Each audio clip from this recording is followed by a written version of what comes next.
Hello and welcome, dear learners, to the NPTEL course on Healthcare Quality Management, Infection Control and Patient Safety. In the Module 4, Clinical Governance, Leadership, Risk Management in Healthcare, we will be discussing today on Clinical Audit Part 4. In this, we will study the Stage 5, which is towards sustaining improvements, monitoring and evaluating changes, maintaining and reinforcing improvements. So, in the previous chapter, we have seen about the change, and now we are going to discuss about the stage 5. What is stage 5? Stage 5 is towards sustaining improvements. Sustaining improvement is an important as making improvement. Monitoring and evaluations are essential. Improvement must be maintained and reinforced. So, what is the reason that improvements are accepted? So, monitoring and evaluating the changes, where you find that when we are implementing the change, it is essential to ensure whether it is sustained or not. What is the reason of sustainability? Sustainability is like accepting and you are getting it continued. The staff may revert to old practices, which is many times possible actually. So when you have to monitor and evaluate the change and to make it sustain, you need to ensure that the staff should not go back to their old practices. So re-audit methodology should be similar to the original audit. Likewise, what we have taken for the original audit, the methodology which can be adopted for re-audit should also be the similar, which is same standard, same sample size and same sampling strategy. These are very important things to be understood for that. What does this ensures? This ensures that the data are valid and comparable, which is that data has a scientificness and it can be even comparable actually to the other sets where you have to come up with a solid results. Rapid cycle audits may be used where essential data is collected from samples. Multiple audit cycle may be needed, which is sometimes very important. Organization may re-audit only unmet standards. If they are not able to meet the standards, the organization need to see that re-audit is done. What is the reason of re-audit? Re-audit is like you have to take ahead these changes, and when you don't come across actually that the organization is not meeting the standards, it has to go for a re-audit actually, and the re-audit of the entire topic, not only of one element of that. So re-audit finding must be communicated in the same way like that of the original audit. And now we will be discussing about the maintaining and reinforcing the improvement. When you have come across an improvement and when you are trying to see that it should be maintained and it should be reinforced, you need to have a strong support of leadership. Leadership plays a very key important role over here. Leadership must provide a strong support to audit teams. The audit team cannot continue actually with the help of the leadership, and support to the departmental staff also is equally important.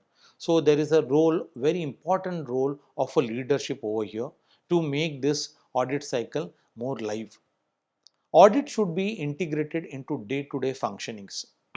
All the things which are going into the entire organization, it needs to go through an integration in the audit process. Organization should become learning organization. There we say the emphasis on learning organization is more, because in the quality journey or quality improvement, if you are expecting, learning organizations are one which are identified as most committed organization towards the quality improvement. They are one who are able to actually transform the organization into the quality improvement journey. So learning organizations are responsive and they seek to improve through single loop, double loop or triple loop learning, which is very important, and many times it is cited in the most important journals or even the literature of quality, where it is emphasized that organization should have a culture of learning organization. Now we can see the clinical re-audit process. In this particular figure, towards the blue and towards the green and red, we are making it more clear to you about what is the clinical re-audit process. When you talk about all standards were met, some standards were not met.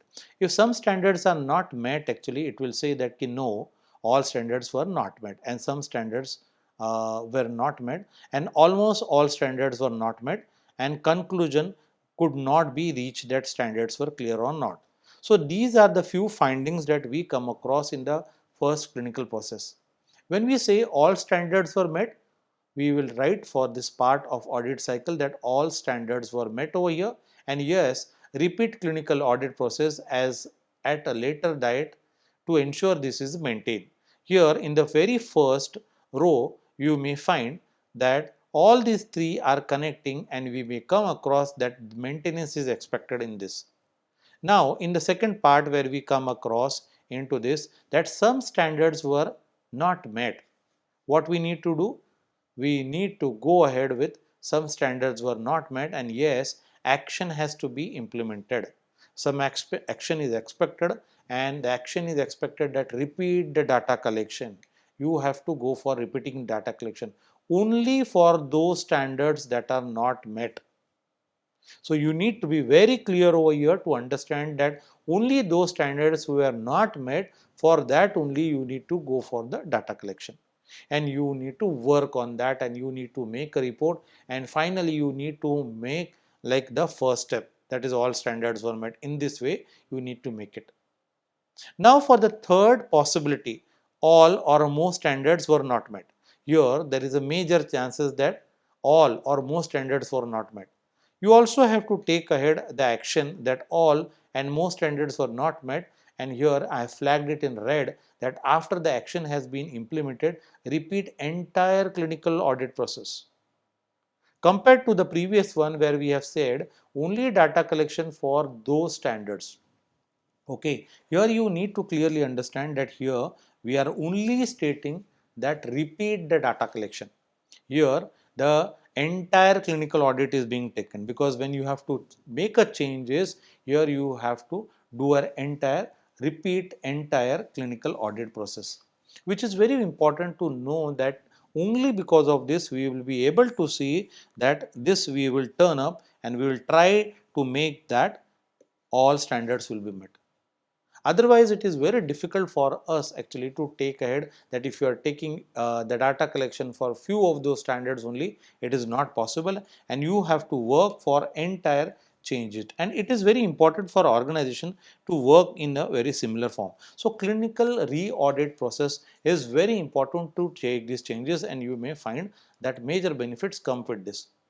There may be a possibility that a conclusion could not be reached to be in reached in the clear reach standards unclear. So when the conclusion is not able to reach, conclusion should be reached unclear. So what you have to do, this is a possibility which gives unconformity or sometimes a problem. So you need to work on taking this and review and modify the standards, repeat the entire clinical process. Here you have to do a double work over here. What is that? You have to review and modify the standard. In the previous cases, there was no thing of modifying the standards, and along with that, you have to now do repeat the entire clinical audit process. So here, the possibility as that there are a lot of chances that somewhere or the other there is a problem with the standards, and even there is a problem actually to understand that why the team has not reached to the conclusion. And if it is not reached to the conclusion, you have to entire repeat the process. So with the previous one to the now, the repeat is a change actually. There is a difference actually for this part to understand for that you have to take ahead. So clinical re-audit process becomes very important when you have to work on the standards, when you have to work on the actions, and when you have to take up sometimes that you have to do or you have to do entire repeat into the clinical audit process.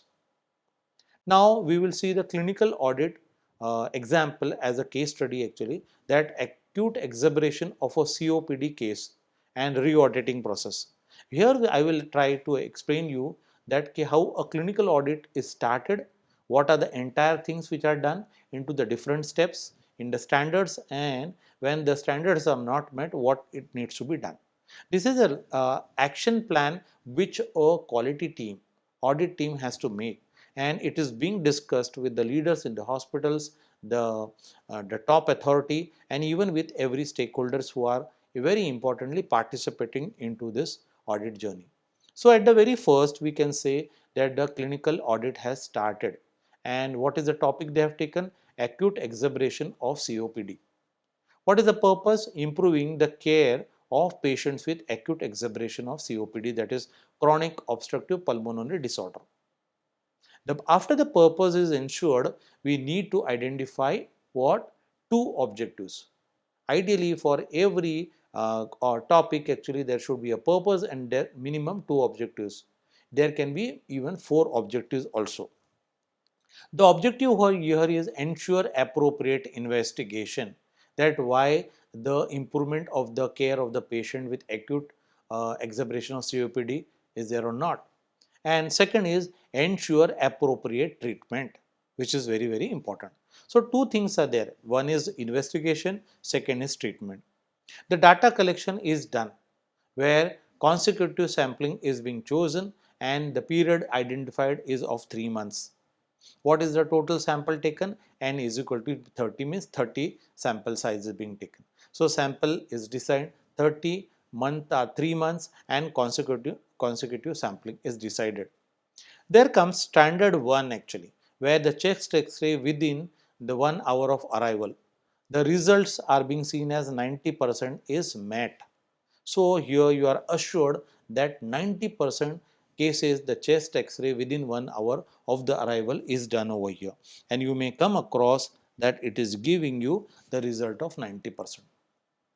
In the standard second, there is a possibility that SaO2 check within 5 minutes of arrival. The result over here, like 80% cases it is met and 20% is unclear or not met.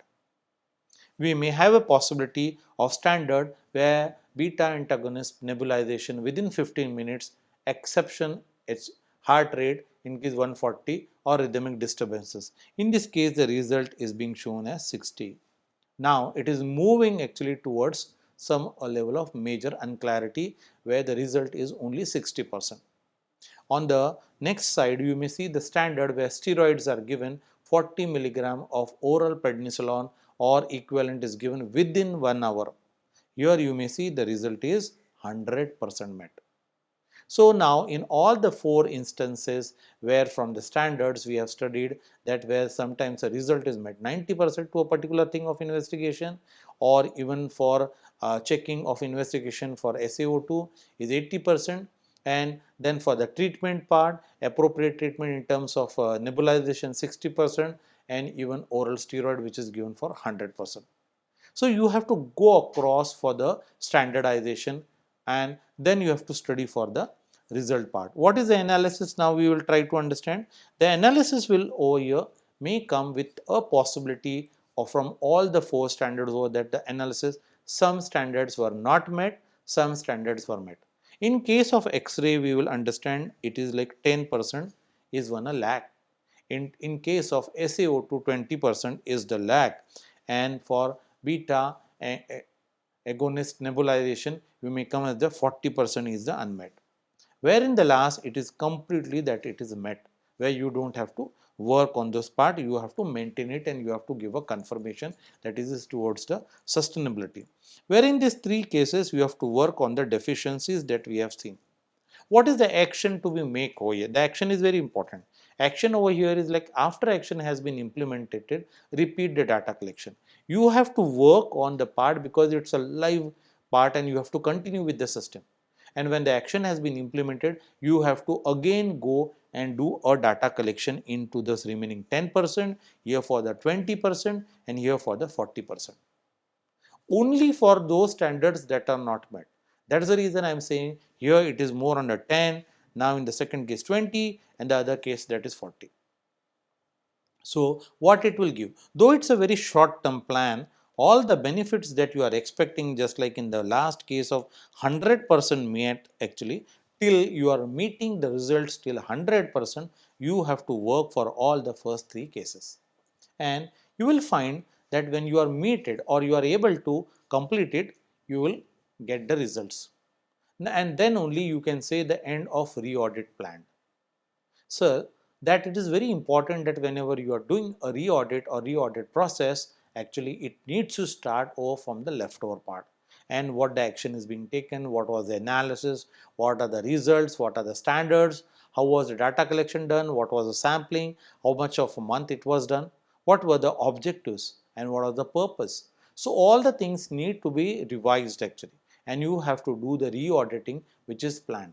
Re-auditing plan needs to go through again the process same like that of an audit which has started in the previous case, and the residuals for that or the deficiencies that has been taken to be seen as. So this is very practically that you have to do it with the quality team, and you have to work on this with the help of the team who is participating to be as a clinical audit team. Now, in conclusion to this particular case study on COPD, of the four standards that we have discussed, the target is being met only with respect to one standard, that is administration of steroids. And you have seen in the example that the standard that has met is like the steroid 40 milligram oral prednisol or equivalent within 1 hour was being taken as being seen.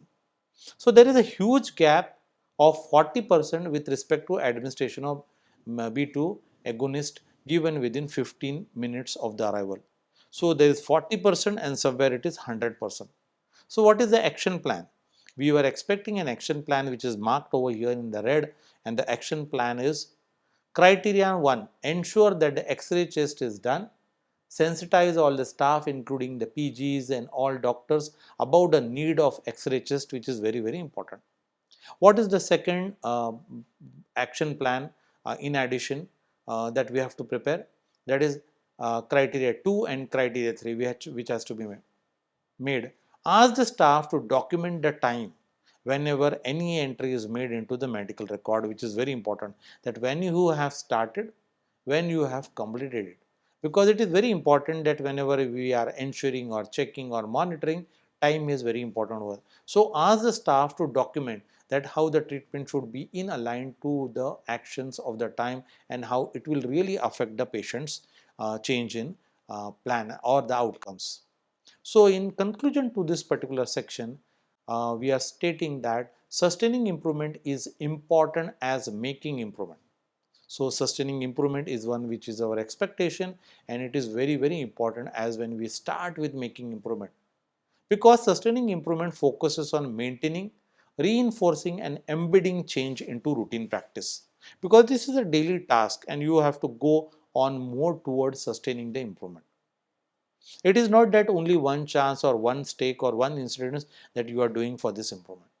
Monitoring and evaluation are very essential, as staffs may revert to old practices if the changes are not followed up properly. So it is the quality of a staff actually to go ahead actually and to have more chances of discussion and make it more possible that this monitoring and evaluation is done by a proper team in the hospital. If at all there is a requirement, re-audit is the key method to assess the sustainability, which is always being questioned that how to sustain it. Re-audit is the key method for that. The key audit, re-audit is used for similar standards and not for any change actually from the previous one.